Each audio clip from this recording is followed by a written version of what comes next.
Welcome to Regenerated Radio. My name is Lawson Harlow, and this sucks. I hate this. Okay, I can do Oh it. man. I can do it. I can do it. I can You do sure? it. Yes, I Okay. can do it. I believe in you. Do you What want episode is it? What episode is it? 8? Okay, I got it. Okay. Okay.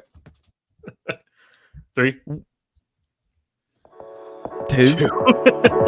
1.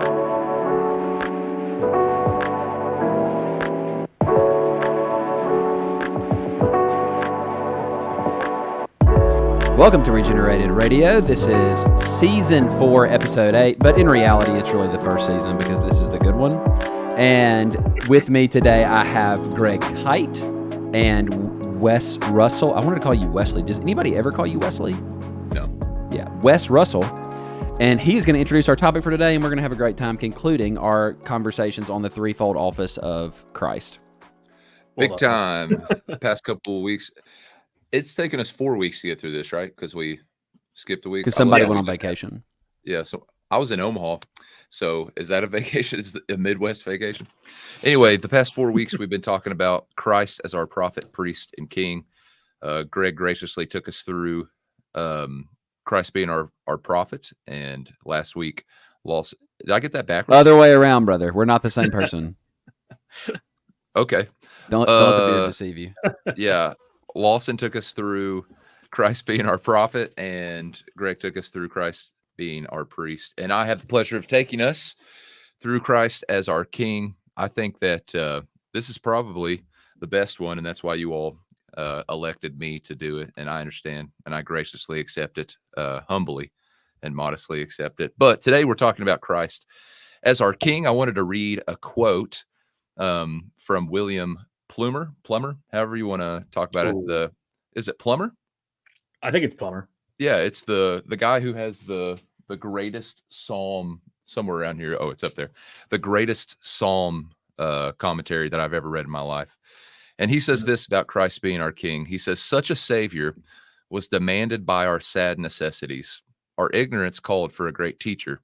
It was very gracious in God to promise, quote, all your children shall be taught of the Lord, and great shall be the peace of your children, Isaiah 54:13. Our guilt called for just such a glorious sacrifice as that of Calvary.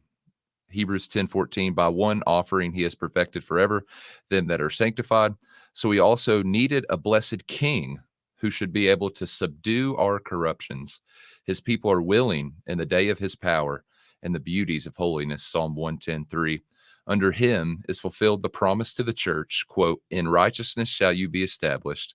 You shall be far from oppression, for you shall not fear, and from terror, for it shall not come near you, Isaiah 54:14. And I love how William Plummer says, so we also needed a blessed king who should be able to subdue our corruptions. And really, that's kind of the essence of Christ being king, is Christ subduing things and peoples and enemies underneath his feet. Kind of the guide for today, though, will be Baptist Catechism question number 29. How does Christ execute the office of king? And the answer to that question is Christ executes the office of a king in subduing us to himself, in ruling and defending us, and in restraining and conquering all his and our enemies throughout. And now it's stuck in my head. Yeah. For all you Jim Orick Baptist I was going to say, folks, I'm sure you're singing along. Yeah, shout out to Dr. Jim Orick, Kentucky's finest. Oh, yeah. I don't even know if he's from here. He lives here, though, so I'll claim him. But kind of the breakdown that we're going to go through today, guys, is 4 things. Christ being our king, and 1, subduing us to himself, 2, ruling, 3, defending us, and 4, restraining and conquering all his and our enemies throughout. So I'll just toss it to one of you guys. Let's just go ahead and start out. What does it mean when we say, A, that Christ is our king, right? What's a generalized idea of Christ as king? And then more specifically, what does it mean when I say that Christ is our king in that he subdues us to himself? Either one of you. Yeah. I think that, first and foremost, like the most obvious answer in thinking of Christ as a king is when we go and we look at the Great Commission And what does Jesus say about himself when he's when he is risen and appearing to his apostles, and he says that all authority on heaven and on earth has been given unto me. And I think that one of the most important sort of things that we need to grapple with as Christians is what does that phrase actually mean for us? And that's kind of what we're doing today. We want to understand, what does it mean that he subdues us to himself, and that he rules us and defends us and all those things. All of those have to do with his exercise of his authority over all things. But that really is an important statement, right? And then when does that occur, and what does that look like? And that's all the kind of the themes that we really need to understand today. But I'm very much, and actually a lot of this ties in with your different eschatological views. We have a couple of different eschatological views represented here among our podcast, but all of us certainly kind of believe the same things about Christ's kingship and his authority in the here and now. And of course, there are different traditions that think that when Christ says that all authority has been given unto him, that does not necessarily bleed into this world, or that has some sort of just a spiritual meaning, and it's kind of detached from an exercise of authority over things in this earth right now. Of course, I don't agree with that. I don't think either of you guys would say you agree with that either. But that is an option that people hold out there. One way or another, though, I think everyone wants to recognize the fact that Christ is king, no matter the current, bickering about that particular phrase. So that's what jumps to my mind anyway, is just Matthew 28. Big time. Yeah, if I'm thinking about Christ as king, I'm thinking about triumph. Like the concept of victory in a kingdom that has been established and cannot be shaken. I mean, we have to we obviously uphold the authority of God in all things, but when we think of Christ as king, essentially what we are confessing is that he is the victorious one who has been crowned King of Kings and Lord of Lords. I do think that Peter's Sermon on the Mount Peter's Sermon on the Mount. Somebody fire me. Pentecost, bud. Peter's Pentecost sermon. Peter's Sermon on the Mount. Peter's Pentecost sermon is really interesting because the whole concept is, it's like, no, this is the king. This is the Lord. And so I think that's really interesting, that the sermon at Pentecost is this exaltation of Christ as the king, especially even the appeals to various psalms inside of that text. And so Christ's kingship obviously denotes his authority, as Greg already laid out. And so, like, this concept of authority and dominion and understanding that there's a kingdom attached to this and he's the head of it. And I think just kind of going forward, one of the things that's most important for our understanding of this, especially in our day and time, I feel like the kingship of Christ has been largely undermined, where it's kind of like he's a pseudo king and maybe one day he will be. That's what I just utterly despise that concept. And so when we're speaking of Christ as king, we're speaking of him as king today. Do we long for a kingdom in totality ushered in that's a full expression of his deity? Like the first London talks about it as his glorious kingship. But like when we're thinking about it today, we have to uphold the reality that he's king today. He's not awaiting, but to become king. He is king. And now the question is, how does that play itself out in subduing? Wes, is it okay if I go ahead and push into subduing? Yeah, well, that's kind of what I was aiming for, is what do we mean when we're say that he's subduing?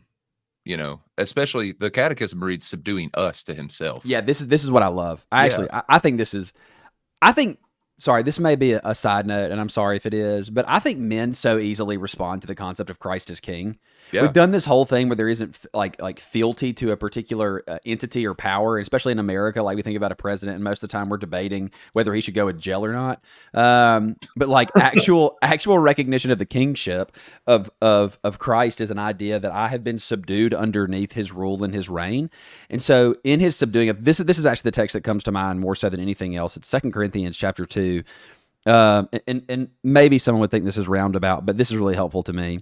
So this is 2 Corinthians chapter 2, verse 14. It says, "But thanks be to God, who in Christ always leads us in triumphal procession, and through us spreads the fragrance of the knowledge of Christ, of the knowledge of him everywhere. For we are the aroma of Christ to God among those who are being saved and among those who are perishing. To one a fragrance from death to death, to the other a fragrance of life from life." And I think when we're looking at that, what we really are seeing is that Christ has subdued us underneath his rule and his reign in bringing us into his kingdom. And now what we are inside of the world are really heralds of his kingship and his authority and his rule and his dominion, no matter where we go, whether we find ourselves in America or Russia or China or wherever else on the planet. The banner under which we have come is the kingship of Christ. And so he subdues us first and foremost under his rule and his reign. And there's a lot that plays into that, which I'll let somebody else deal with. But the other portion of it is, what are we now that we've been subdued by him and brought under him? We're heralds, and we're demonstrating his kingship in all the world. Yeah, you throw in the whole ambassador aspect of that Paul tells us with we're heralds, which is like an actual office, like a kingly office that we're employed by the king to herald his authority. And then you throw in the ambassador aspect of it. And maybe because we're so far removed from monarchy in here, sorry, England 1776 happened, but maybe because we're so far removed from monarchy in our country, sometimes like we don't respond to being heralds of Christ. But I don't know. For me, like we have ambassadors, right? Like we have embassies in other countries. We have ambassadors to other countries. That's easier for a Western mind but all of this stuff is because there is a king, and we've been commissioned to not only herald, but also be ambassadors, represent him. The whole, little, I mean, I don't know how far we even want to discuss this, but just the whole little Adam aspect of us being under Christ, and all of that. But back to something you said, Greg, is sometimes we undermine this idea. Maybe it was, I can't remember who said this, but sometimes we kind of undermine it. And, but at the same time, men seem to respond to this really well. Yeah. The authoritativeness of it is like, all right, yeah, Christ is king, buddy. Like our church shirts here literally have our logo on the front. On the back, you can pick whether they say Christ is Lord of Pikeville or Christ is King over Pikeville. Like it's just, you know what I mean? And it's just part of that is because, I don't know, as a man, as a male, someone who identifies as a male, please list your pronouns. What? Yeah, your/highness are my pronouns. But seriously, when I think of Christ subduing me, my mind thinks, well, that's war, and I was against him at one point, and now I'm his. Like he subdued me. Like he gave me citizenship. Take it even further, he's adopted me. Like I think of Mephibosheth being able to eat at the king's table. Like I get to dine with the king, all of these things. Like I've been subdued to the greatest, most powerful, most gracious, most just king to ever be, and that's what I think about when we're talking about being subdued to him.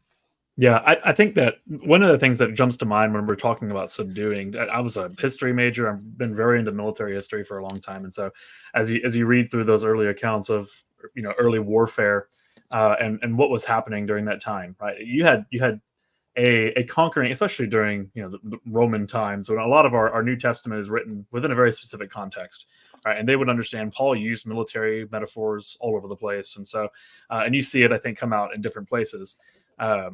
But you expect this man of triumph to go out conquering and to come back, and what is he usually leading before him?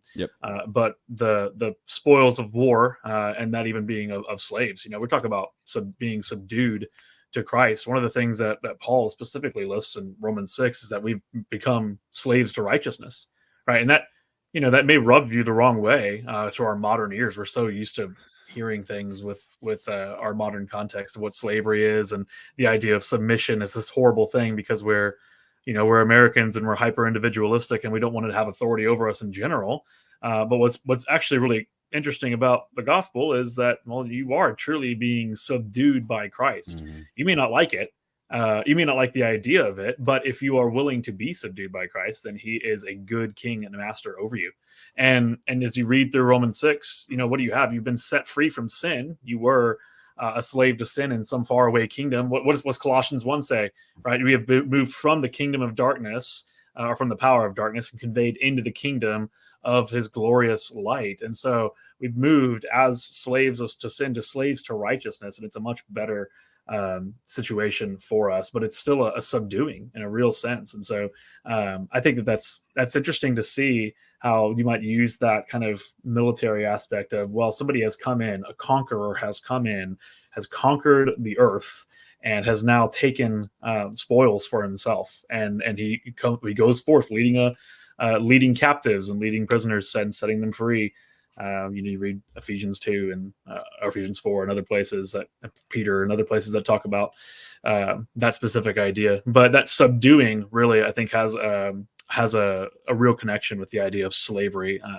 And again, we don't want to see that as a bad thing. That's just the language that's used, and it helps us to use that metaphor. Yeah, you have to. Go ahead, Wes. I was going to say slavery can be an evil thing when you have an evil master, but I mean, name one other type of freedom that's greater than being a slave to Christ. There's not one. Yeah, there's not one. You can't. Yeah. This is where, like, so I'm working through. The last sermon I preached was on Exodus, like 21 through 23. Did kind of a general equity thing. But I've literally thought about going back and just preaching on slavery, because there's such clear and precise typology attached to being a slave, but specifically being a bondservant, where you say, I'm not going anywhere.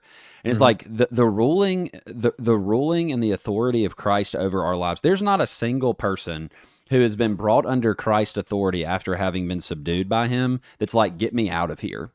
Instead, they understand that the greatest riches they're ever going to accrue are underneath his lordship and underneath his kingship. And so they're quick to say, every blessing that I care about is inside of this relationship between me, your servant, and you, my king, or you, my master. And so the day comes of the year of Jubilee, and you're like, bro, I got a Jubilee right here. I live in such glorious freedom and joys inside of this relationship as your servant that if you tell me to leave, I'm gonna beg you, please. Like, I don't want to leave. Go bore and all through my ear. Mark me as yours for this point forward and forevermore, and say I'm not going anywhere. So everyone who's been subdued by Christ, no one's looking at under the authority of Christ as one who's been made his servant, who's been redeemed, and who has, I should say, been brought in not only through that relationship of slave and master, but also through the adoption as a son or a daughter. No one looks back at him and says, you've mistreated me. You've done me harm. You have not blessed me to an endless degree. And so the whole idea, I think, if we're following passages, I think, Greg, you brought this up earlier, of like Romans 6 and Romans 7, is like, you're a slave, period. You can continue in your slavery apart from submitting to the kingship of Christ. It doesn't change the fact that he's the king of the world, king of the universe, but it's saying that you would rather be enslaved to a wicked and cruel master. You'd be like the Israelites shouting, I want to go back to Egypt, while Christ is demonstrating his theocracy over you. It's like, these are bad decisions. Stay under the authority that you have been brought under, because it's good and it's sweet and it's pleasant, which is the whole thrust of Romans 6 and 7. And so being subdued by Christ is the greatest privilege of any individual, to say, Christ is my authority in my head. I see him. He's brought me in. He's marked me as his own, and all of my riches that I will ever accrue here in this life are underneath his headship. That's good. Yeah. Well, the next aspect of that the Catechism lists out is ruling. So we've talked about him we have been subdued by him, underneath him.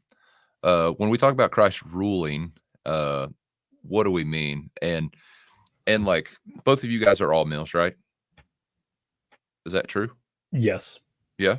I consider myself. It depends on the day. I mean, I think for me, it's as close as you can possibly get, really, to a post-mill vision. But yeah. Yeah. No. I don't even. The reason I'm bringing it up is I consider myself a post-mill, and I just want people to sit back and realize that we're about to not disagree with anything here. Right. Literally. And I have no clue what you all are about to say. But when we think of Christ ruling, right? The first thing that my mind goes to is the fact that, okay, if he's ruling as a king, that means he has a kingdom. That means he actually has real estate. So kind of a twofold thing to talk about here. When we say that Christ is ruling, what do we mean? And what is he ruling over? So that's kind of the two aspects I want to get your all's opinion on. Yeah. I mean, the first passage of scripture that jumps to mind whenever I hear that Christ is ruling to me is Psalm 2. Yeah. And I think a lot of people would agree with me. I have it pulled up. It says, I will declare the decree. The Lord has said to me, you are my son. Today I have begotten you. Ask of me, and I will give you the nations for your inheritance and the ends of the earth for your possession. You shall break them with a rod of iron. You shall dash them to pieces like a potter's vessel. Now, therefore, be wise, O kings, be instructed, etc. Tells the kingdoms of the earth how they ought to react in response to the fact that, the son actually has been given his inheritance of the entirety of the earth, and he rules over it with a rod of iron. And what's interesting about that is that, we have a hard time thinking of, well, it's Jesus. Is he ruling with a rod of iron? And one way or another, no matter what your eschatological position is, there's an eventual recognition that that's going to happen, right? I mean, even the premillennial, even the dispensationalist is going to come in and they're going to say, well, he will rule with the rod of iron. Maybe he's not doing that now, but I think that, as one of the things that I was preaching on a couple of weeks ago, as we were talking about like the whole idea of the dominion mandate coming out of Noah in Genesis 9, is that really and truly Christ is ruling on the earth now through I would argue through the church. Now, you mentioned the idea of real estate, and that there's, going to be, I never really know what to do with that. What do we do with the idea that like Christ has a kingdom and there's sort of a physical aspect to it? I would just equate that to the visible church, and that as the gospel goes forth and visible churches are established, that the prophetic voice of the church through the preaching of the gospel and through the inclusion of more and more people will eventually have a voice in such a way that it will affect things and the cultures will change. And that is truly ruling with a rod of iron in that sense, I suppose. But I don't know, maybe you guys have a different opinion on that. Maybe I'm squishier than you. I don't know. No, I think when I say real estate, I don't mean like physical. I mean, obviously Christ has all authority in heaven and on earth. Like Christ owns the universe and the earth is in that universe. Like I don't necessarily mean like physical real estate. More so like what do we mean? What is his kingdom? Or better yet, like you just mentioned, Greg, who is his kingdom? Does that make sense?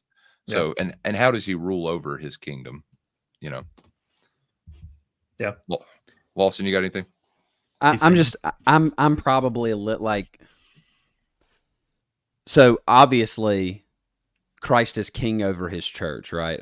There's nobody who's disagreeing with that falls into the realm of Christianity, right? I am a little bit more, I'm far more willing to say that Christ is king, no caveat. No, I know that, but I'm thinking like inside of the world today, when I'm thinking about the actual world that we're standing on, I think I did a disservice to myself over years of reading through the Old Testament, where every time I read the word nations, I spiritualized it. And not too long ago, I was reading through the book of Isaiah, and I was asking myself the question, why do I spiritualize this every single time I come across the word nations? And I realized that after spending, probably about an hour or two working through my presuppositions, that I had no ground to spiritualize every single time the word nations is used. Certainly, there are times where that's a spiritual reality, but it was my default. And so, as I was reading through it seems to me like I'm probably somewhere in between the Great Commission is about the individual and the Great Commission is about the nations. Like I'm largely convinced that Christ's kingship is expanding not only on the individual level, but it is also with a very real sense subduing the nations, and I mean that in a far more literal sense. The reason that I get there is because I'm largely convinced that Christ's kingship cannot help. Like, so if we're going to make the hardline optimistic Amiel view of, he's reigning heavenly and that overflows into the earth, the question is that intentional or is that accidental? And I think it's intentional. Like, I think Christ is king and that intentionally overflows into the way that the world is functioning today. And so that's why I think that we should be quick to say Christ is king. There are no caveats here. It's not I'm king of heaven. It's no, all authority in heaven and on earth has been given to me. And that means the way that we carry ourselves today, that concept of ruling that you just laid out, it's like we're not dominating. Christ is dominating. And in the midst of Christ dominating, he is utilizing his church for the purpose of that, if we can use the term, in that domination. And so I just think that we've kind of become lax on this, where our forefathers weren't. And maybe it's because we've theologized it away, but I think every Christian for a very long period of time thought to themselves, I want to see this nation bow the knee to Jesus. And for some reason now that means something that's like a polarizing subject, as opposed to a simple expression of Jesus's authority. Right. Like, y'all standing on street corners and saying, stop murdering babies, is an expression of Christ's kingship. Mm-hmm. No. Right? It's saying that you do not have the right to murder children in the womb because Christ is king. And so I think it's weird that we isolate that to abortion or homosexuality or whatever else. It's Christ is king. And we should be aiming to propagate and to preach his rule and reign. Yeah. If you think, Lawson, you brought up Acts 2 in Peter's sermon there on the Mount. And if you think about just how simple it was when he said, this is the day that Joel spoke of, and you think about Joel chapter 2 and the different things that Joel talks about in Joel chapter 2. And of course, he quotes more precisely in Acts chapter 2 about the day of the Lord coming and God's going to pour out his spirit and all that. But if you look at Joel 2, and I'm not going to read the whole thing, obviously there's like 20 verses that he quotes, but the part that the paragraph in Joel 2, starting in verse 18, he says, then the Lord becomes jealous for his land and had pity on his people. And the Lord answered and said to his people, behold, I'm sending to you grain, wine, oil, and you will be satisfied. And I will no more make you a reproach among the nations. Right. But then the part that when I go to the abortion clinic and minister, or Greg, when you preach at the Capitol, we could talk about several different public square things. In 22, Joel says, fear not, you beasts of the field, for the pastures of the wilderness are now green, and the trees now bear fruit, and the fig tree and the vine give their full yield. And he goes on and he's talking about this how good this rule of this king is going to be. Mm-hmm. Right. And that's why I can't spiritualize it. Now, maybe I'm just a terrible post-millennial. I don't think every time that we see the word nations, we need to just make a 1-for-1 for sure correlation there. But I do think, and I don't think any of us disagree with this, that Christ does have a physical presence ruling here on earth through his church. And we may disagree on the connective tissue of those issues, of where that leaks out into. But when I think about Christ ruling and reigning, it's hard for me not to just say, yeah, well, Christ has been given all the authority on earth. Like, even the one who doesn't acknowledge that Christ is their king is wrong. Like, Christ is their king. That's why when you go to the murder mill, you can say, they'll say, why, who are you even talking about? What are you saying? Blah, blah, blah, explicit, middle finger. It's like, no, I don't think you understand. You're disobeying your ruler, And so when I think of ruling, I also think of reigning. Can I interject there? Go for it. Something that jumps to mind while you were talking about that, and I meant to mention this earlier, is there's a kind of a debated concept, I guess, over, I don't even know where the debate occurs, but over whether or not all men have a duty to repent and believe. Or do all men have a duty to honor God in some way, right? And I mean, I would want to absolutely affirm that. I think it's strange when people say that you don't have an actual duty. I think by nature of being made in the image of God, the only way to fulfill that image well, and to actually to follow after and become more and more, I don't want to say godlike, but more perfected in the image of God, then it is to actually follow through on that duty. And so the problem that comes whenever you want to say that, well, this is not king now, or if you want to say that people do not have a duty to repent or a duty to honor God with their lips, then they are then what you're kind of affirming is that Christ doesn't actually have an authority over them. And that really that's the crux of the whole issue. Yeah. Do we want to acknowledge the authority that Christ has or not? Like, do we want to say that Christ really is ruling, or do we just want to kind of give him a spiritual ruler that doesn't actually necessarily affect every single person on this earth? I think just from an anthropological standpoint, like understanding that we are made in the image of God has an effect on us. It actually means something for the way that which we must live.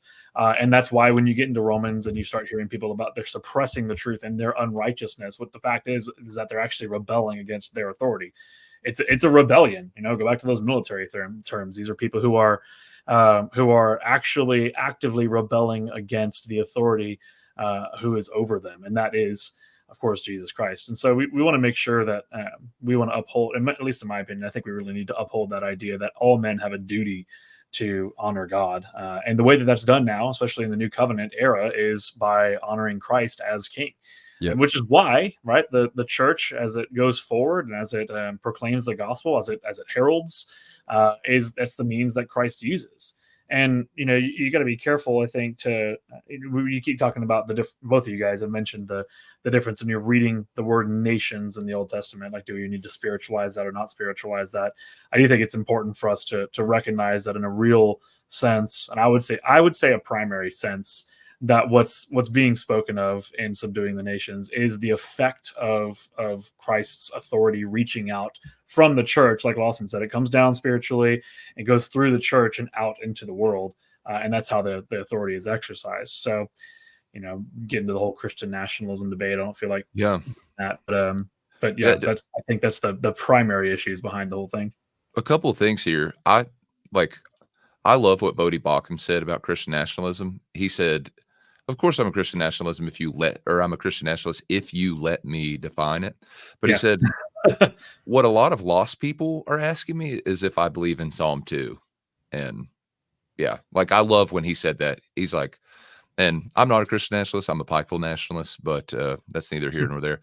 But I did want to bring up question 2 of the Baptist Catechism, Greg, is literally, ought everyone believe there is a God? Everyone ought to believe there is a God. And is there great sin and folly who do not? We could talk about Christ ruling and reigning forever. The next thing the Catechism says is defending us. Now, I'm interested in hearing your all's side of this. This may be one of my favorite, like, underappreciated aspects of Christ of our King, that Christ defends me. That he, as my king, not only rules over me, he not only reigns over me, he not only subdues me, but Christ is my one defense. He is the one who represents me. And what's fascinating about this, if you look at Romans 1 and 2, Greg, you talking about the gospel is really what drives the growth of this kingdom, right? And Matthew 25 speaks to that, where Christ says, hey, in the day of judgment, I'll set the goats over here, I'll set the sheep over here, and the sheep will enter into this great kingdom I've been speaking to you about. But in Romans 1 and 2, I pronounce it apologia. Are either of you all apologia guys? No. Okay, good. Jeez, I was going to have to quit the podcast, but I can't remember the verse, and I'm not going to sit here and flip through my Bible, but Christ is described in the first couple of chapters of Roman as our apologia. He is our defense. He's our representative, not only in an earthly way, but to God the Father. As he has wrath towards sinners, Christ stands between there, takes that wrath on our behalf. That's the first thing that comes to my mind when I think of Christ defending us, because we forget that we were alienated from God at one point and that God owed us his wrath. Notice he owed us his wrath in order for him to be just. And Christ defends us by taking that wrath. Not that God was against this, or there's perfect unity in the Trinity. But okay, so you guys, what comes to your mind when we say that Christ our King defends us? You want to go, or you want me to go? Go. All right, so everybody's got different interpretations of Revelation 12, and that's fine, but I'm going to give you the one that I like the most. Revelation 12 is hilarious.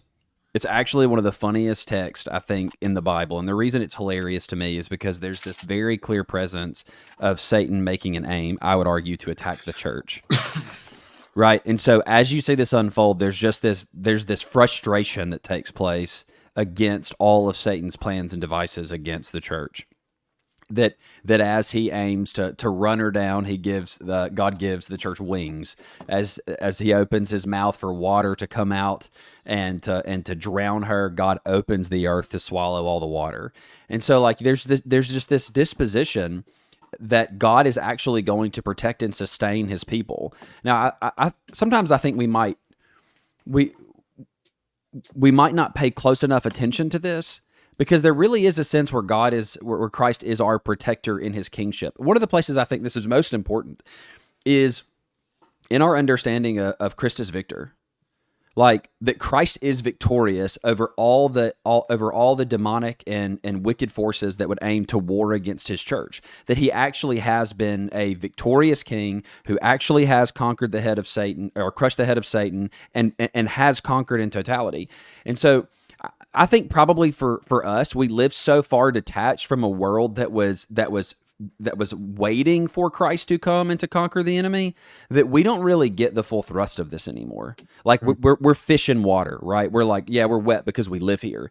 But when we really take into account that there was an era where there were people waiting for Christ to come and crush the head of Satan, and we are on the other side of that. I think it's difficult for us to even articulate the freedoms and the rest that we have based upon the fact that Christ is king and has actually defeated his enemies. And so, when we're thinking about his defense of us, not too long ago, I had a church member call me, and it was like 9:30. It was late, and it may have been later than that, but they had woken up. It was her and her husband called me together. And she had woken up from a dream where she just felt a great deal of demonic weight. I can use that term. Hopefully none of us are so overly cessationist that we don't believe that there's a spiritual realm. Right. But in the midst of that, I was so surprised. Like I was walking her through, and she was like, I'm trying to believe in Jesus for the forgiveness of my sins. And I'm like, so I appreciate that. I want you to depend on Jesus for the forgiveness of your sins. But I think right now you need to depend on him as the conqueror. Mm-hmm. Like right now you need to depend on him as the one who has crushed the head of Satan, that all of these enemies that would come against you, he's your protector. He's the one who gives guard and defense to you. And I think for some reason we've neglected that, and we feel like we're either doing some mystical thing where we simply say the name of Jesus anytime an enemy shows up, which is, it's like, look, okay, but believe it. Like, depend upon Christ to be your deliverer and your protector from both, from enemies, both in a spiritual sense and even providentially from those in a more physical sense. In worst case scenario, if we can even use that terminology, he is the perfect defender of your soul.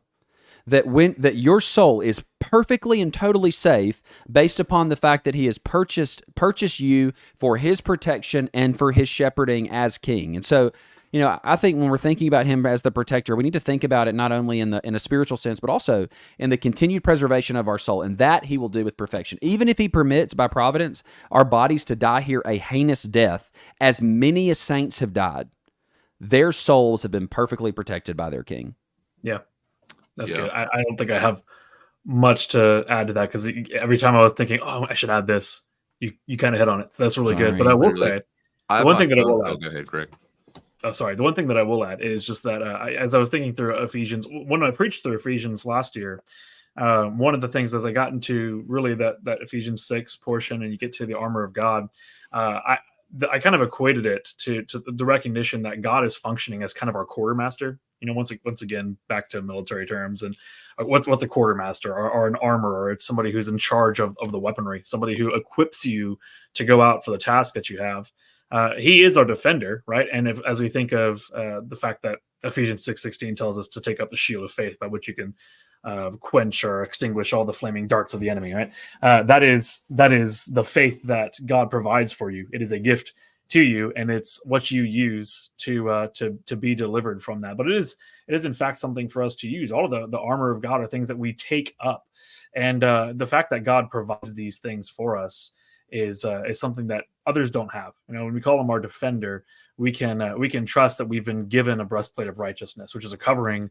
Speaking of covering from last week, a covering of righteousness of Christ over us, and so that when we know that we are being attacked by the enemy in some various way, that we have that breastplate, we have that shield of faith, we have even the tools to fight back. Right, we have a sword in the Word of God to retaliate with, and we were promised that because Christ is our defender, right? He's with us in these things, that Satan will actually flee from us as we resist him.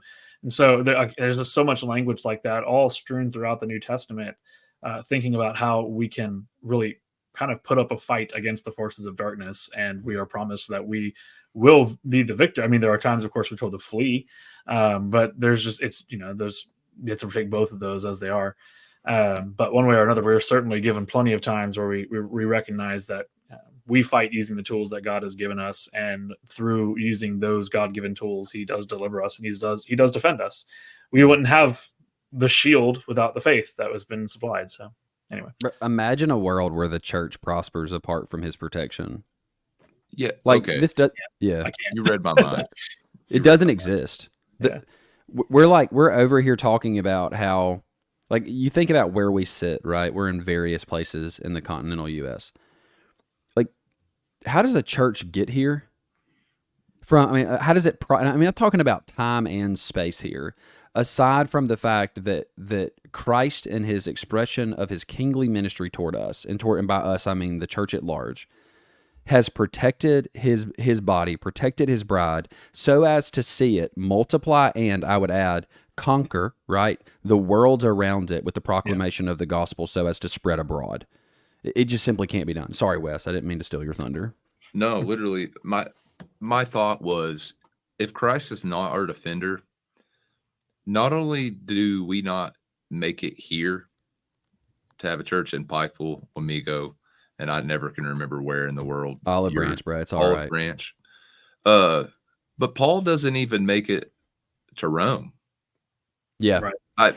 I mean, he dies long before he gets there. That dude is. He dies long before he gets there.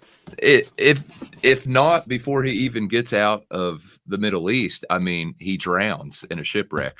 Know, before he even gets to Malta. I mean, Christ defending us. I think you can spiritualize it, and you're right. And then you can make it a physical aspect of it as well. There have been real times in probably all of our lives where Christ has defended us in almost every aspect of humanity, mentally, emotionally, physically, and spiritually. Two scriptures here. One, my little children, I'm writing these things to you so that you may not sin. Now, this is something that I'd love your all's opinions on, but it says, but if anyone does sin, we have an advocate with the Father. So you think, okay, Christ is my advocate to the Father. This is the priestly ministry of Christ, except for the fact that it says our advocate is Jesus Christ, the righteous. That's a kingly adjective right there. That's a kingly quality, that He's the righteous one, and He's our advocate. He defends us in our sin. You know what I mean? If you think of Satan as the great accuser, what is Satan accusing? I mean, we can make a long list of things: that you're a fraud, that you're a sinner, that Christ doesn't love you, that you have never been saved, that you messed up the whole process of salvation. All these things that week in and week out, I deal with members of my church having these questions, right? And it's, hey, your enemies are accusing you of this. Satan, the world will accuse you of this. Your flesh will accuse you of this. And Christ is there to defend you. He is your defense, and He is your defender. The Catechism lists Isaiah 32, 1 and 2 as the scripture. And we'll move on to the last aspect of this, unless you all have something to say. I want to speak to what you just said in a second. Yeah, I love these scriptures. Behold, a king will reign in righteousness, and princes will rule in justice.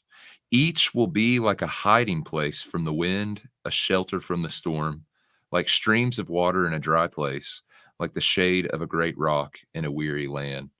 When you brought up the slavery aspect of us being slaves to a king who subdued us, that's the slavery we're talking about. That's the bond servantry that we're talking about. That is, I mean, that's our ruler, that's our defender.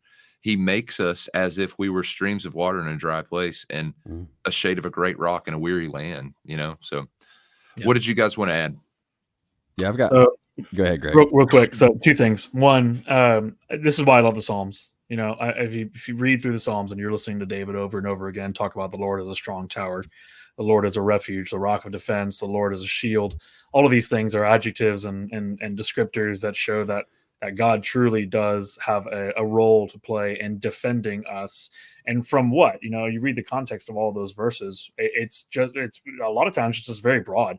It speaks of two things. One is our enemies, and that's kind of what I was getting at earlier, the whole idea of the armor of God and the fact that we are equipped to deal with these things, and that God comes alongside of us in those things and actually does defend us through the gifts that he has given us. But the other thing that David talks about is truly a rock, a shelter, a refuge, even from his own sin and from the consequences of his own sin. And so I think about what you were just mentioning before and some of the legal terminology there, right? I mean, we think of so much of the idea of justification and salvation in legal terms, and we can talk about Satan as the accuser, right? I mean, his name is the accuser, and he functions as the prosecutor in this courtroom, and he's sitting there saying condemned, condemned, condemned over and over again. But Jesus, as our advocate, as our sort of defense attorney, if we're talking about defender, right? As our defense attorney, has the easiest defense ever. Said, no, I died for him. He's justified, over and over again. It's the easiest defense in the history of courtrooms, and we have that blessing by virtue of being grafted in and being a part of his body.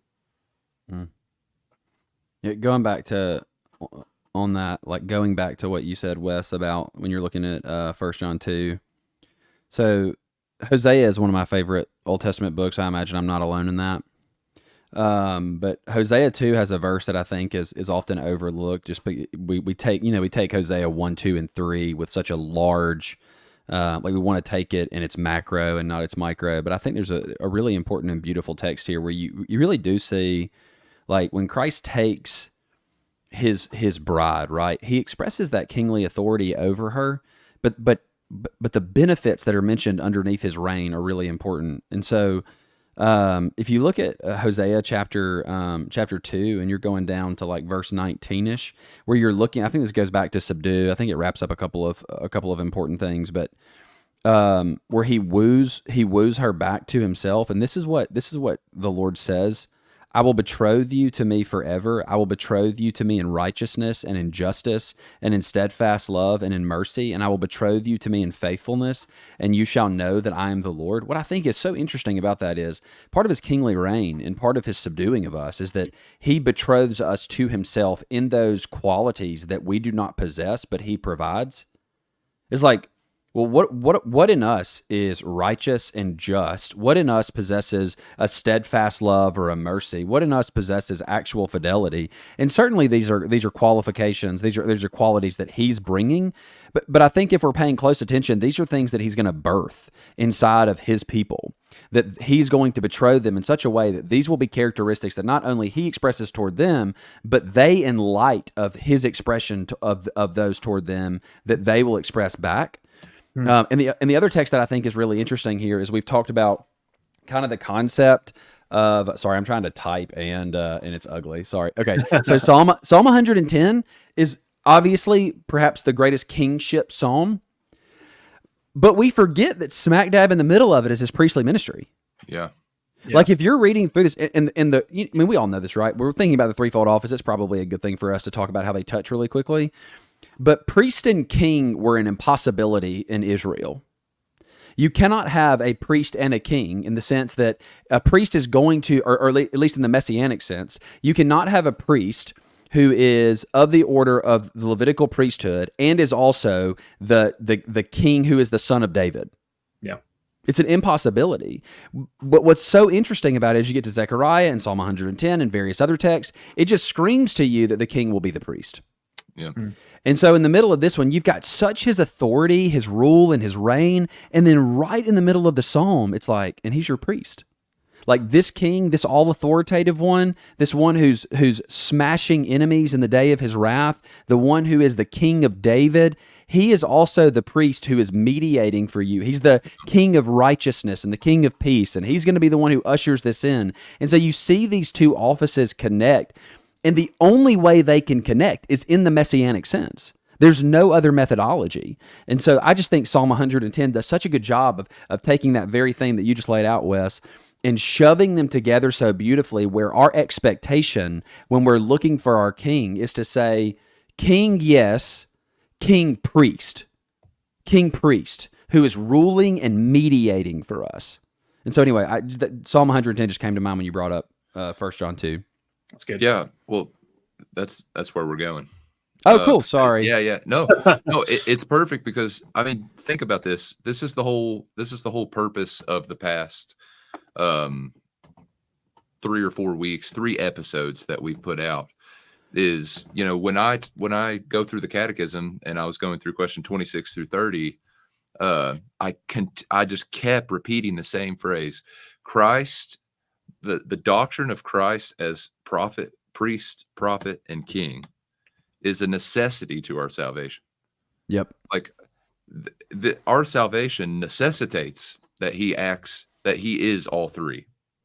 And you can argue whether or not that certain prophets were also kings, or like David in a way was a prophet, right? Well, it just says it. Yeah, he's a prophet king for sure. Yeah, prophet king. He can't be the priest. Yep. He just can't. Like you just mentioned it. You have people who aren't kings, but like Moses, who rule over people and are a prophet. I mean, we go through all of these, but it's not until you get to Christ, and he has to be. Mm-hmm. It's not like oh wow, this is a added benefit to our salvation. No, he has to be our prophet, priest, and king. This is who he has to be. The last thing the catechism mentions here is that he subdues us to himself, he rules, he defends us, and he restrains. This is the fourth thing. He acts as king, or he executes the office of a king by restraining and conquering all his and our enemies. Mm-hmm. Psalm 110, of course, is the citation. Not only is Psalm 110 the citation for this, but 1 Corinthians 15, I think, 15:25. You would think that I would be prepared for this. 15:25, yeah. 1 Corinthians 15:25 is also this: for he must reign until he has put all his enemies under his feet. Now, we could drive a wedge in this between preterists, partial preterists, and futurists, and all of this stuff. But this is what's beautiful about, by the time you get to chapter 15, verse 25, is every Christian is like, that's going to happen, buddy. Yeah, for sure. I like that. It'll happen, Yeah. and we can argue about, what happens from verse 20 on to 25 right there. But the cool thing about being a child of God and truly knowing who our king is that the world can scoff and our enemies can laugh, and our enemies can enjoy these little victories, unfortunately, on their way to judgment. But we know we have this more confirmed final word of prophecy that says, hey, Christ is going to continue to reign, not in hopes that all of his enemies are put under his feet, but until. Like, this is a fact that this is going to happen. He's going to restrain his enemies. He's going to restrain our enemies, and he's going to conquer his and our enemies. And I think the restraining is a very important thing for us to talk about a little bit as well. To loosely quote James White here, if it weren't for the restraining of evil by God, all of us would make Hitler look like a preschool teacher. Yeah, I mean, we'd all be dead a long time ago. And but let's talk about Christ, our King, restraining, right? As a king, having the authority to restrain these enemies, but also he doesn't just restrain them, right? He's not Brett, to quote Brett Baggett, I love, he brings up all the time, Christ never said to be a peacekeeper. He said to be a peacemaker, right? It's not just that Christ is kind of restraining evil, but he's also conquering it as he's restraining it, right? He's not just keeping the peace. No, Christ over time is making peace in his kingdom and on earth and so on and so forth. So, guys, what do we mean when we say that he's restraining, or how does that flesh out? That's kind of what we need to do. how do we see this happening and experience it in the world? I'll start. I think the simplest one, right, is in the conversion of ruined sinners to himself. Like Yeah. that's the first and the most obvious. And I know there's obviously more applications to this, but man, I don't know how often you've thought about who you would be apart from Christ conquering and subduing you. Like I know this is I kind of want to play it back just a little bit here, but I never want to know the man who I could have been apart from the restraining of God's grace and the conquering of my soul and the subduing me underneath his lordship. Never do I want to meet that man.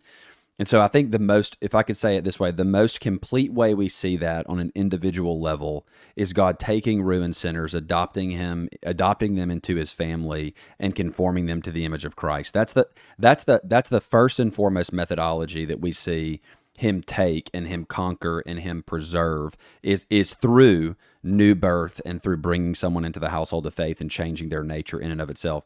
And obviously that spreads out from there. I think there's a multiplicity of ways that God restrains evil, but I think that's the one that has to be highlighted on the front end because everyone who's born again can identify with it if they do even just a moment of sober-minded self-examination, that the wickedness that you would have contributed to the world has been so uniquely restrained by the conversion that God's brought about in your soul and the Spirit's preserving you and putting to death sin in you so that you would not propagate it if you were as if you were in your natural state.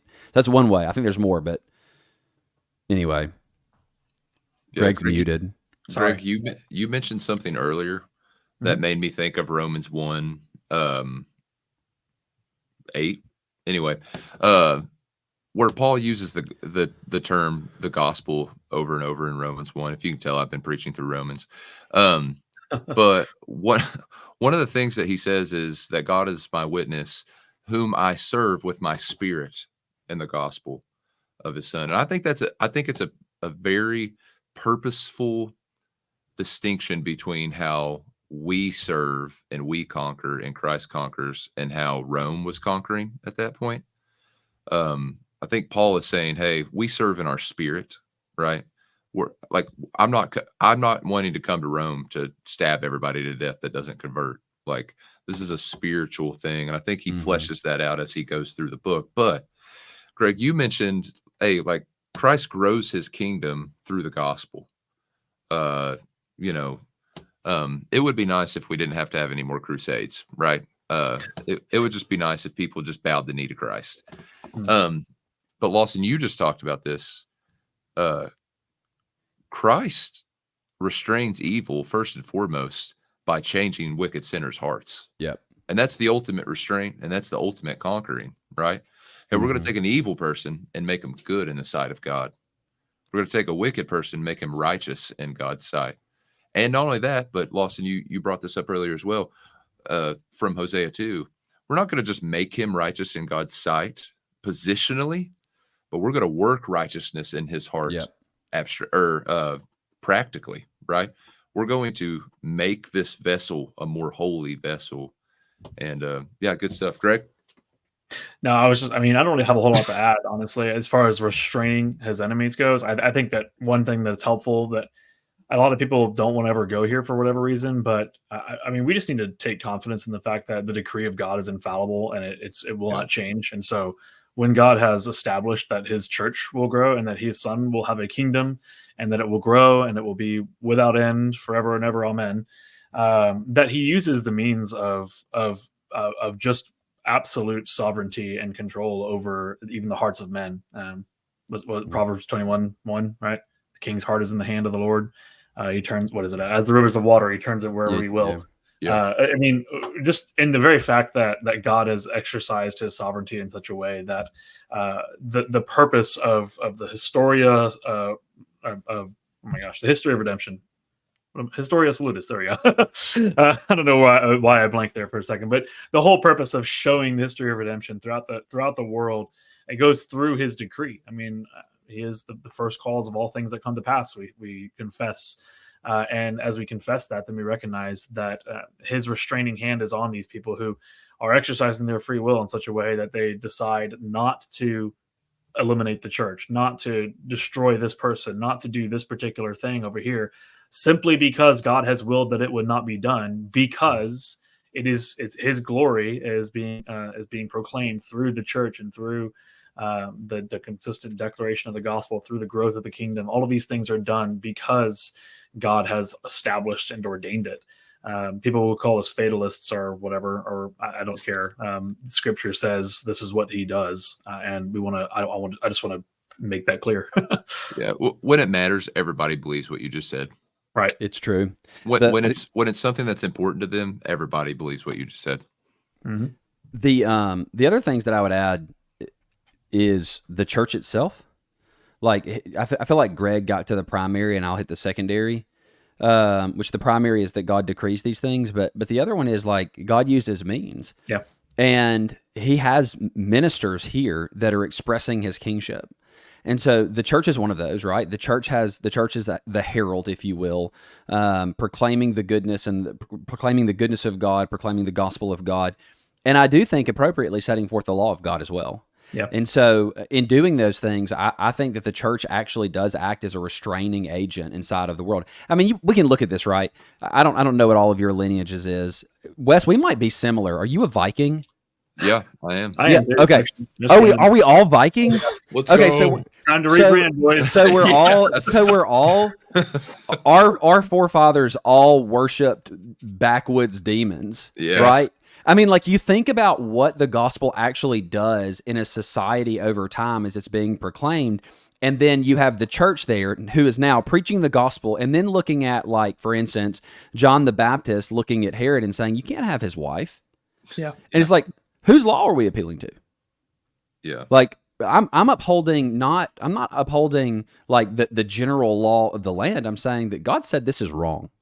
Mm-hmm. And so in the midst of that, I think you have the preserving agent of the church. And then when rightly ordered, and I think sometimes we really don't want to believe that the civil magistrate is a servant of God. Yes. Yeah. The civil magistrate's a servant of God. I might be convenient not to believe that, though, Lawson. What'd you say? I said it's pretty convenient not to believe that, though. It is pretty convenient not to believe that. I find, so like I'm probably a little bit hot on this because I just finished preaching through Genesis 21 through 23. But I'm annoyed. I'm annoyed that we have demeaned the civil magistrate to such a degree where Christians don't speak to it anymore. Yeah.